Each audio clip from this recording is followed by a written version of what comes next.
I followed my dreams and opened an antique store to have adventures and spend time as a family. Sometimes you have to climb a mountain and open some new doors to find the treasures inside. This is our life, this is our adventure, and this is Curiosity Inc. Hey guys, so I am waiting at my window because any minute I'm gonna have a truck pull up with a car in the back. I think he's got it on a trailer. And this is a vehicle that I bought a couple weeks ago in a video. You might have seen it. We went to a parkade and there was a whole bunch of cars and I said, find out soon which one I bought. Well, this is the day that I actually find out. Well, now I know which one it is. It's the day that you guys find out which one it is. So hopefully it'll be worth all the reveal and the weight and all that stuff, but it should be showing up shortly here. So we'll do a full walk around of the car.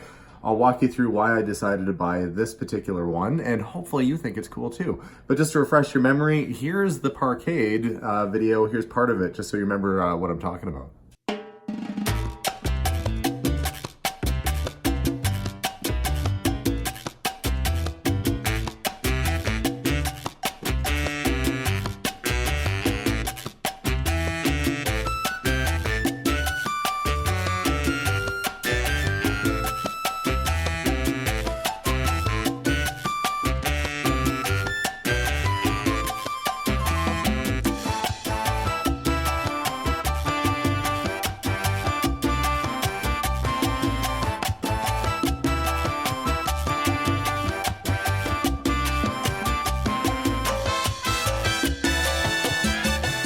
This is the empty space that I've cleared out for my new vehicle, which should be here momentarily. And good thing too, I got some room. I sold the Porsche project that I had in here and now move on to something else. But I still have my MGB, which is just covered in a tarp right now, and my little Sinclair sign that I put up there. So things are starting to look cool. A little more cluttered than I'd like in here, but come summertime, I'll have it looking spotless again. Usually I like to make it look like a showroom in here, and it's not looking that way right now. It's looking a little full of stuff. So we'll get this car in here and add to the problem soon, and yeah, we'll see what it is. There it is.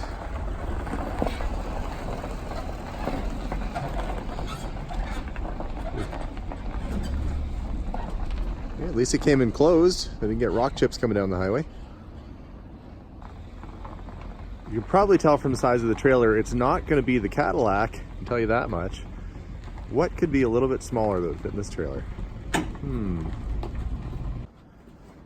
So there it is, a 1964 Alfa Romeo 1600 Veloce. Didn't know what year it was or anything. Yeah, well this one's a special one because it's got the two carburetors on it. They didn't make very many like that. Rare. Yeah, and it looks actually not too bad in this light until we get it out and then find that it's got a giant dent on it. But, well, let's get her out. The original dust.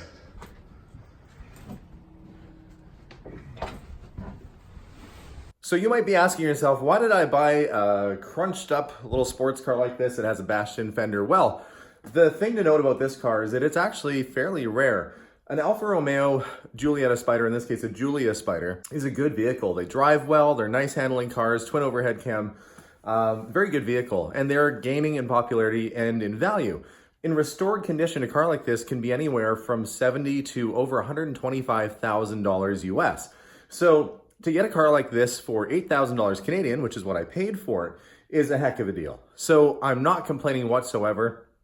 Even in the state this car is in, it's probably worth about $30,000, $35,000. So it was a fantastic buy. And in particular, this one's great because it is the Veloce model with the dual carburetor setup. So that's even more rare and more unique than if it was just a regular car. So let's have a look at the car and see what it looks like.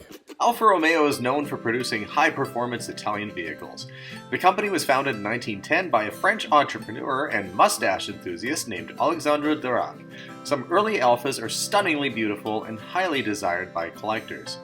By the 1960s, the company was well involved in racing and very competitive, winning almost all categories from touring to Formula One. The engineering was top-notch, and the cars they offered to the public were well-made and exciting to drive. This model, the later variant of the Giulietta, featured a larger 1600 engine, and this model has the dual carburetors and 5-speed gearbox. These cars are essentially bulletproof classics, but are prone to rust. Finding one as solid as this, even if it was in a crash, still makes it a good candidate for restoration. So let's get the worst spot out of the way. The front end's been hit. So the car's had some collision damage in the front end, primarily to the driver's fender, but it has buckled a little bit and causing the door to be really tight to close. It does close, but it's super stiff. On the plus side, however, the floors are in great shape. They're solid, and the seats and interior all intact. Now, this has been sort of just jimmy rigged on here so we can move it. I actually did buy a replacement steering wheel for it. So this thing is going to go, and I'll put the proper steering wheel on, which is hiding out on top of my MG right now. There it is right there. So that's the proper steering wheel for this car. I've got to do that at some point. The top, decent condition. Not that that's a big deal to replace a convertible top, but no rips or tears whatsoever. And the back end of the car is just fine, really. You know, it's got all its hubcaps. And I was noticing inside the trunk, if I can open this up here, that it's full of parts. So there is an extra headlight, a headlight bucket, all the bits and pieces that were taken off under the hood, plus more, are included in the trunk. So pretty cool vehicle. I'll go around back front and show you the other side. And here's the side of the car that's actually a little bit more intact. So it's the side that has a little bit more promise. It's not completely bashed up. So we are going to get this guy. I found this old picture of the car in its former glory. It looks like they were on a trip out to the mountains.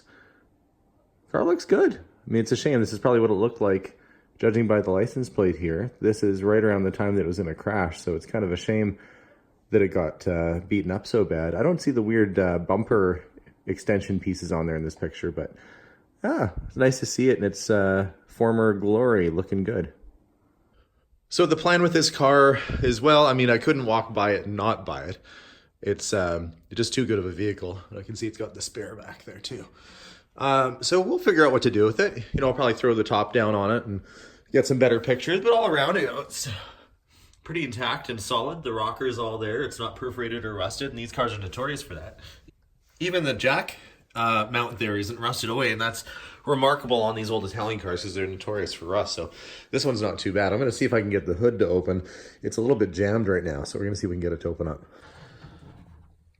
As you can see, dual carburetors, making this more of the sporty version of this particular car, and unusual to find it in black paint. And the black appears to be all original as it goes basically everywhere. I don't see any other color other than black. So yeah, pretty darn cool.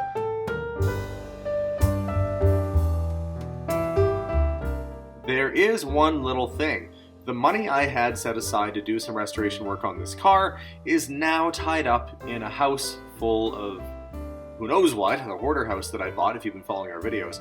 So now the money is in a property and I don't have the money to fix the car right now, so I might have to sell this vehicle to help support the restoration and work we need to do on the new property we just bought. So sadly, might have to go.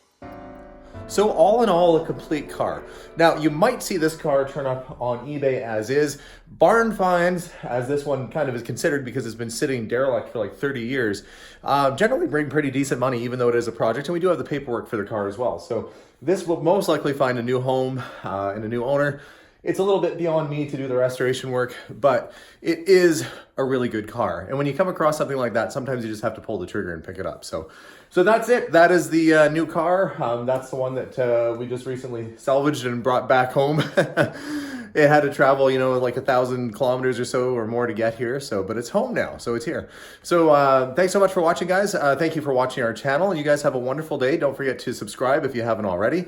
And yeah, stay tuned for more adventures as we definitely have our hands full this year. We'll talk to you guys soon. Bye for now.